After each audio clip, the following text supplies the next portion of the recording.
नमस्कार, स्वागत है आप सभी का डीडी न्यूज़ के इस खास बुलेटिन एक्सप्रेस 100 में, जहां हम आपके लेकर आते हैं खबरें राजनीति, मनोरंजन, देश दुनिया, खेल और व्यापार जगत से एक्सप्रेस यानी फटाफट अंदाज में। मैं हूं आंसू गुलाटी गुंबद। देखते हैं खबरों को तेज रफ्तार के साथ।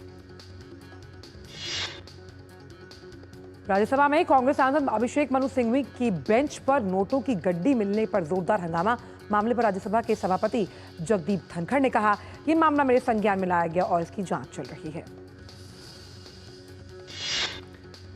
केंद्रीय मंत्री जेपी नड्डा ने मामले पर कहा कि घटना सदन की गरिमा पर चोट है।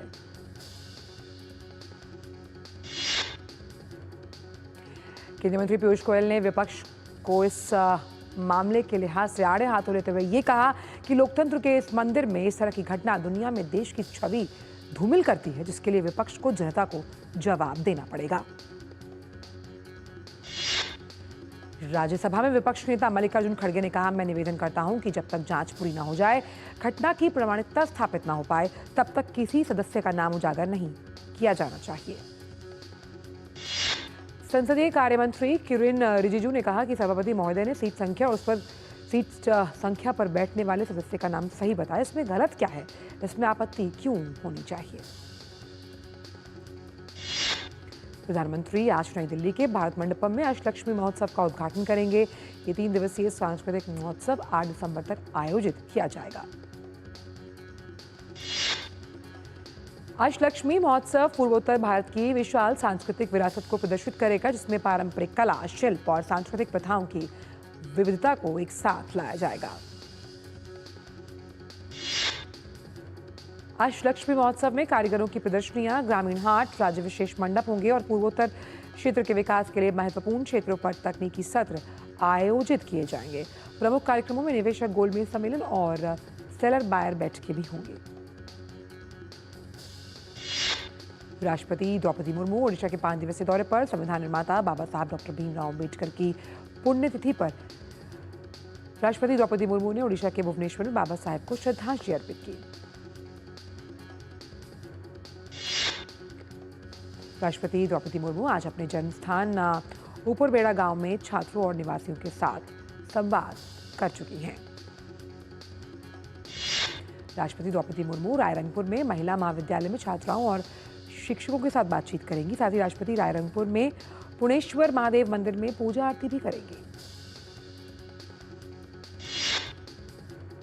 संविधान निर्माता बाबा साहब डॉक्टर भीमराव अम्बेडकर की आज 69वीं पुण्यतिथि है।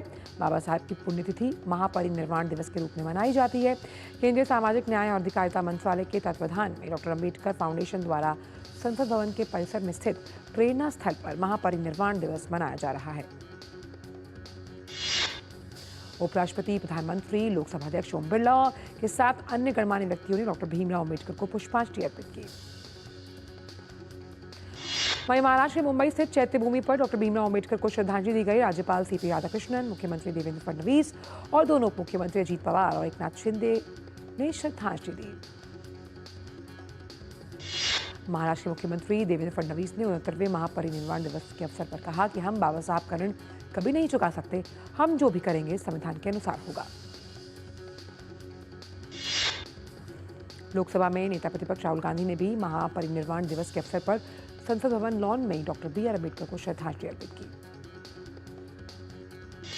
उत्तर प्रदेश के मुख्यमंत्री योगी आदित्यनाथ ने उप मुख्यमंत्री ब्रजेश पाठक और अन्य नेताओं के साथ महापरिनिर्वाण दिवस के अवसर पर डॉक्टर BR अम्बेडकर को श्रद्धांजलि अर्पित की। बिहार के सीएम नीतीश कुमार ने डिप्टी सीएम सम्राट चौधरी और विजय कुमार सिन्हा के साथ महापरिनिर्वाण दिवस के अवसर पर बाबा साहब को श्रद्धांजलि अर्पित की। भाजपा के सांसद जगदम्बिका पाल ने डॉक्टर भीमराव अम्बेडकर की पुण्यतिथि पर कहा कि संविधान में एक समतामूलक समाज को स्थापित करने की आधारशिला रखी है। दुनिया का सबसे मजबूत लोकतांत्रिक ढांचा संविधान से मिला। केंद्रीय मंत्री रामदास अठावले ने कहा कि देश के लिए बाबा साहब का योगदान काफी बड़ा। उन्होंने वंचितों के हक की लड़ाई लड़ी थी। RBI ने किया मौद्रिक नीति का ऐलान, जहां मौद्रिक नीति समिति ने रेपो रेट को 6.5% पर अपरिवर्तित रखा। RBI गवर्नर ने बताया कि वैश्विक अनिश्चितताओं के बीच महंगाई दर को स्थिर रखना बेहद जरूरी। RBI ने मौजूदा वित्त वर्ष के लिए 6.6% की दर से GDP वृद्धि का अनुमान जताया। विदेश मंत्री डॉक्टर एस जयशंकर ने भारत जापान फोरम के उद्घाटन सत्र को संबोधित किया। एस जयशंकर ने कहा कि भारत और जापान के बीच कभी कोई समस्या नहीं रही, लेकिन हमें आगे आने वाली चुनौतियों के लिए तैयार रहना होगा। विदेश मंत्री ने कहा कि जापान अपने सेमीकंडक्टर क्षेत्र को पुनर्जीवित कर रहा है। भारत ने भी सेमीकंडक्टर मिशन की घोषणा की है। विदेश मंत्री डॉक्टर जयशंकर ने कहा कि चीन के साथ हमारा पूरा संबंध इस तथ्य पर आधारित था कि सीमा क्षेत्र शांतिपूर्ण और स्थिर रहेंगे और हमने इसे सुनिश्चित करने के लिए समझौते किए थे। विदेश मंत्री डॉक्टर जयशंकर ने कहा कि हमारे पास अभी भी कई चुनौतियां बाकी हैं। हमें अभी भी तनाव कम करना है, हमें चीन के साथ बैठकर चर्चा करनी होगी, हमें पुनः संबंधों को स्थापित कैसे किया जाए इस पर भी मंथन करना होगा। विदेश यात्रा के लिए भारतीयों में बढ़ते रुझान पर विदेश मंत्री ने दक्षिण पूर्व एशिया, सिंगापुर, मलेशिया, थाईलैंड, खाड़ी, यूरोप में भारतीय पर्यटकों की बहुत बड़ी संख्या के बारे में बताया कि वो ज़्यादा से ज़्यादा वहां जा रहे हैं। केंद्रीय मंत्री सर्बानंद सोनोवाल ने आज एक प्रेस कॉन्फ्रेंस में पूर्वोत्तर के विकास के लिए प्रधानमंत्री की जमकर सराहना की। सर्बानंद सोनोवाल ने कहा कि अष्टलक्ष्मी से विकास की नई अवधारणा लिखी गई है। केंद्रीय मंत्री सर्बानंद सोनोवाल ने कांग्रेस पर हमला बोलते हुए कहा कि कांग्रेस ने पूर्वोत्तर के विकास को रोकने की साजिश रची। सर्बानंद सोनोवाल ने कहा कि प्रधानमंत्री नरेंद्र मोदी की अगुवाई में पिछले 10 सालों में पूर्वोत्तर का हर स्तर पर विकास हुआ है। केंद्रीय गृह राज्य मंत्री नितिन राय ने पूर्वोत्तर के विकास पर प्रेस कॉन्फ्रेंस की। प्रधानमंत्री मोदी ने एक्ट ईस्ट पॉलिसी के तहत पूर्वोत्तर में विकास की शुरुआत की है। केंद्रीय गृह राज्य मंत्री नितिन राय ने कहा कि प्रधानमंत्री ने न सिर्फ भरपूर बजट पेश किया बल्कि शांति व्यवस्था भी बनाई है। केंद्रीय गृह राज्य मंत्री नितिन राय ने कहा कि 2014 से अब तक 9,000 से ज्यादा विद्रोहियों ने आत्मसमर्पण किया। आफ्सपा के दायरे क्षेत्र में कमी आई। किसानों के दिल्ली कूच को लेकर सुरक्षा के कड़े इंतजाम। अंबाला में शंभू और जींद में खनौरी बॉर्डर पर सख्ती बढ़ाते हुए हरियाणा पुलिस के अतिरिक्त जवानों को तैनात किया गया। वहीं पंजाब से सटे दाता सिंहवाला बॉर्डर सिरसा के डबवाली कुरुक्षेत्र में पिहोवा के साथ लगे च्यूकर बॉर्डर पर भी सुरक्षा बढ़ाई गई। अंबाला में धारा 163 लागू। हरियाणा पुलिस ने शंभू बॉर्डर पर धारा 163 की नोटिस चिपकाए। जुमे की नमाज को लेकर संभल पर हाई अलर्ट। 30 से ज्यादा मजिस्ट्रेट की ड्यूटी लगाई गई। रात में संभल ने प्रशासन में फ्लैग मार्च निकाला। संभल इंसा में एक बार फिर विदेशी कनेक्शन आया सामने। जामा मस्जिद के पास स्थित कब्रिस्तान में तलाशी ले रही पुलिस टीम को कल 3 खोखे और एक मिसफायर कारतूस मिला। एसपी कृष्ण कुमार बिश्नोई का कहना है कि खोखे और कारतूस को बैलिस्टिक एक्सपर्ट के पास भेजा गया। विदेशी कनेक्शन को भी देखा जा रहा है। केंद्रीय वित्त मंत्री 2025-26 के लिए केंद्रीय बजट बनाने से जो उसकी प्रक्रिया है उसके तहत आज से विभिन्न पक्षों के साथ बजट पूर्व परामर्श बैठकें करेंगी शुरू। भाजपा विधायक कालिदास कोलंबकर को महाराष्ट्र विधानसभा का प्रोटेम स्पीकर नियुक्त किया गया। राज्यपाल सीपी राधाकृष्णन कालिदास कोलंबकर को प्रोटेम स्पीकर की पद की शपथ दिलाई जाएगी। केंद्रीय शिक्षा मंत्री धर्मेंद्र प्रधान भारतीय सांकेतिक भाषा के लिए प्रधानमंत्री ई विद्या DTH चैनल नंबर 31 का करेंगे शुभारंभ। बिहार की राजधानी पटना के गांधी मैदान में आज से पुस्तक मेले का आयोजन किया जा रहा है। मुख्यमंत्री नीतीश कुमार पुस्तक मेले का करेंगे उद्घाटन। महाराष्ट्र राज्यपाल सीपी राधाकृष्णन ने मुंबई में विजय दिवस अल्ट्रा मैराथन को झंडी दिखाई। आंध्र प्रदेश सरकार आज से विजयवाड़ा में 3 दिवसीय महोत्सव कृष्णा वेणी संगीता नीराजनम का आयोजन करेगी। महोत्सव का उद्देश्य आंध्र प्रदेश में संस्कृति और पर्यटन को बढ़ावा देना। कांग्रेस ने उत्तर प्रदेश में अपनी सभी इकाइयों को भंग कर दिया। पार्टी अध्यक्ष मल्लिकार्जुन खड़गे के आदेश पर एक एक्शन की जानकारी महासचिव KC वेणुगोपाल ने पत्र जारी कर दी। भारतीय सेना ने थल सेनाध्यक्ष जनरल उपेंद्र द्विवेदी की उपस्थिति में नई दिल्ली के मानेकशॉ सेंटर में इनो योद्धा 2024-25 आइडिया और इनोवेशन प्रतियोगिता और सेमिनार का किया आयोजन। इस वर्ष भारतीय सेना के विभिन्न क्षेत्रों से कुल 75 नवाचार चुने गए। इनमें से 22 शीर्ष नवाचारों को कार्यक्रम के दौरान प्रदर्शित किया गया। सेना प्रमुख जनरल उपेंद्र द्विवेदी ने नवाचारियों और रचनात्मकता की सरलता को लेकर प्रशंसा की। सभी रैंकों को समस्या समाधान के लिए महत्वपूर्ण सोच और अभिनव दृष्टिकोण अपनाने के लिए किया प्रेरित। वक्त एक ब्रेक का।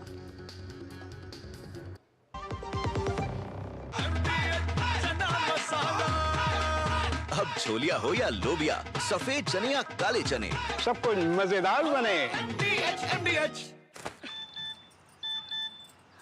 हो गया इंतजाम। किसका? गुड्डी की फीस का। दिखा। 20,000 का लोन तुरंत? पता है कौन दे रहा है, ब्याज कितना है? लोन विनियमित संस्थानों से ही लें और कर्ज उतना जितनी जरूरत, वो भी जांच कर। हो गया इंतजाम, पगार एडवांस में भेजिए। आरबीआई कहता है, सही वित्तीय बर्ताव करे आपका बचाव। मेरी पसंद। मेरी पसंद। मेरी पसंद। मेरी पसंद। हमारी पसंद। हम सबकी पसंद। मजबूत देश का मजबूत सरिया हो गया स्टील। MDH की देगी मिर्च, देगी मिर्च का तड़का, अंग अंग फड़का। MDH की देगी मिर्च। ब्रेक के बाद का स्वागत। रुक करते हैं खबरों का एक्सप्रेस अंदाज में।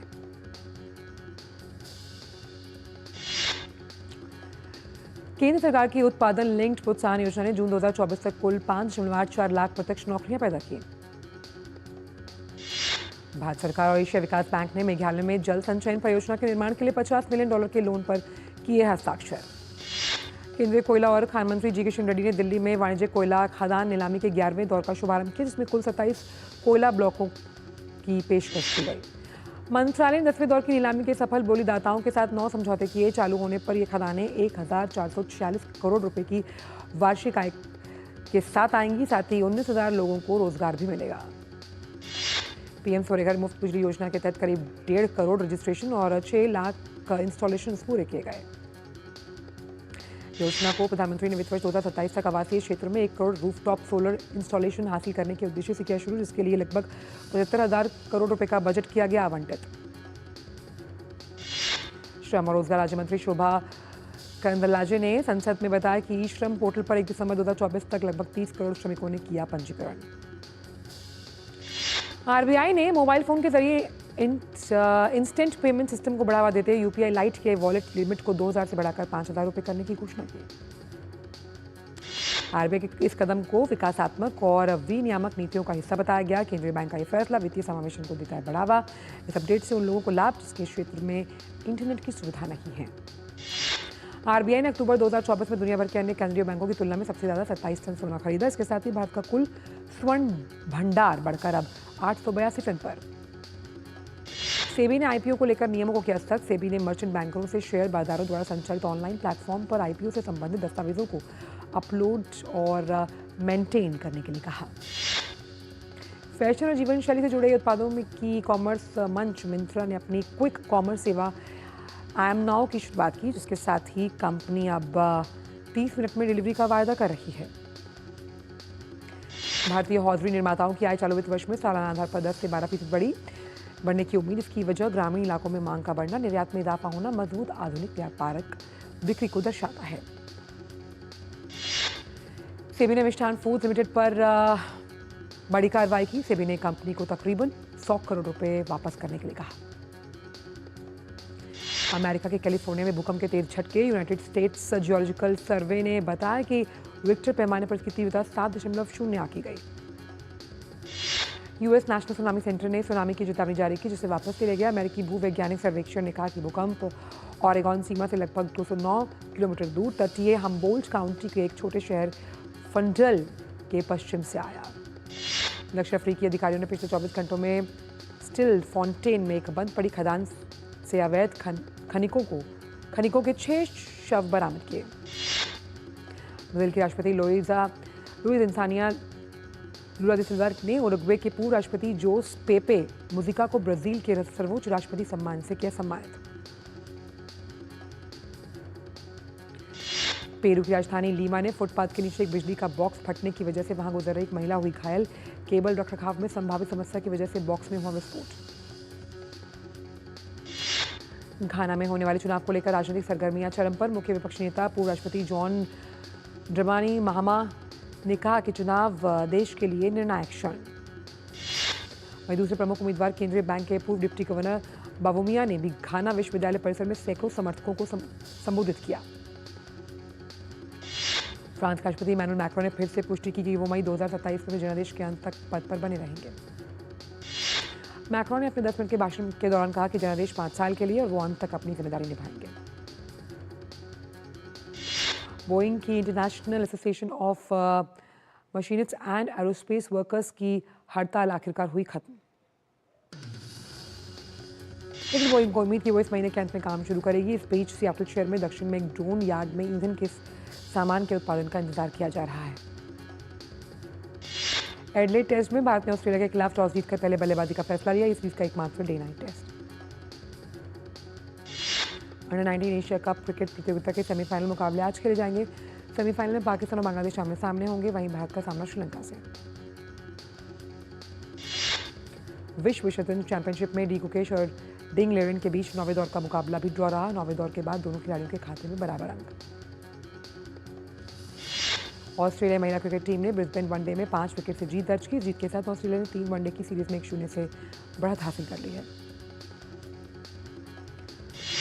भारत और श्रीलंका के बीच खेली जा रही बधिर एक दिवसीय श्रृंखला के तीसरे मैच में भारत ने श्रीलंका को हरा दिया। आईसीसी की ताज़ा बल्लेबाजों की टेस्ट रैंकिंग में भारतीय टीम के कई खिलाड़ियों को नुकसान। हालांकि गेंदबाजों में जसप्रीत बुमराह टॉप पर। 10वें एशियाई पैसिफिक डेफ गेम्स में भारतीय एथलेटिक्स टीम का शानदार प्रदर्शन। भारतीय टीम अब तक कुल 16 पदक जीत चुकी, जिसमें 3 स्वर्ण शामिल। गाजियाबाद में आयोजित पैंटा ग्रैंड इक्विटेरियन चैंपियनशिप में युवा घुड़सवारों का उत्साह आया नजर। डरबन में आयोजित हुई 11वीं कॉमनवेल्थ कराटे चैंपियनशिप में भारतीय खिलाड़ियों का शानदार प्रदर्शन। अमेरिकन फुटबॉल स्टार टॉम ब्रेडी की घड़ियों और खेल से जुड़ी सामग्री की होगी नीलामी। ब्रेडी के कलेक्शन में 21 घड़ियां शामिल। क्लब वर्ल्ड कप के ड्रॉ का ऐलान हो गया। एटलेटिको मैड्रिड और पेरिस सेंट जर्मन को एक ही ग्रुप में रखा गया। वहीं एक अन्य प्रमुख मैच में ग्रुप जी को मैन सिटी का सामना यूवेंटस से होना है। फीफा क्लब वर्ल्ड कप में ड्रॉ का आयोजन मियामी में किया गया। आईपीएल में बॉर्नमथ ने टॉटनहम हॉटस्पर को 1-0 से हराया। इस जीत के साथ बॉर्नमथ अंक तालिका में स्पर्स से आगे। फुलहैम ने ब्राइटन को 3-1 से हराया। वहीं इस सीजन में ये ब्राइटन की तीसरी हार। अंतर्राष्ट्रीय ओलंपिक समिति के अध्यक्ष थॉमस बाख का कहना है कि राष्ट्रीय मुक्केबाजी संघ को ये फैसला करना होगा कि उनके मुक्केबाज एक नई वैश्विक संस्था के साथ ओलंपिक में हिस्सा लेंगे या फिर ओलंपिक में मुक्केबाजी होगी भी या नहीं। 9 दिसंबर को फिल्म बेबी जॉन का ट्रेलर रिलीज किया जाएगा। फिल्म अग्नि प्राइम वीडियो पर स्ट्रीम हुई। फिल्म में प्रतीक गांधी, देवेंदु और जितेंद्र जोशी मुख्य भूमिकाओं में। हिंदी वेब सीरीज तनाव का पहला भाग 6 सितंबर को रिलीज हुआ था। इसका दूसरा भाग तनाव सीजन 2 सोनेली लिव पर अब स्ट्रीम हो रहा है। फिल्म विक्की विद्या का वो वाला वीडियो 7 दिसंबर को नेटफ्लिक्स पर होगी स्ट्रीम। आलिया भट्ट की फिल्म जिगरा नेटफ्लिक्स पर हुई स्ट्रीम। फिल्म रेड 2 अगले साल 1 मई 2025 को सिनेमाघरों में देगी दस्तक। फैंस को फिल्म का बेसब्री से इंतजार। मनोज वाजपेयी की फिल्म डिस्पैच का ट्रेलर रिलीज, जिसमें अभिनेता खोजी पत्रकार की भूमिका में। फिल्म 0 से रीस्टार्ट का ट्रेलर जारी। फिल्म 13 दिसंबर को होगी रिलीज। प्राजक्ता कोहली, रोहित सराफ और Ranvijay starrer web series mismatch 3 13 दिसंबर को नेटफ्लिक्स पर होगी रिलीज। पंजाबी गायक करण औजला 7 से 21 दिसंबर तक musical tour it is all well a dream करने जा रहे हैं। एक्सप्रेस 100 में इतना ही। दीजिए इजाजत, नमस्कार।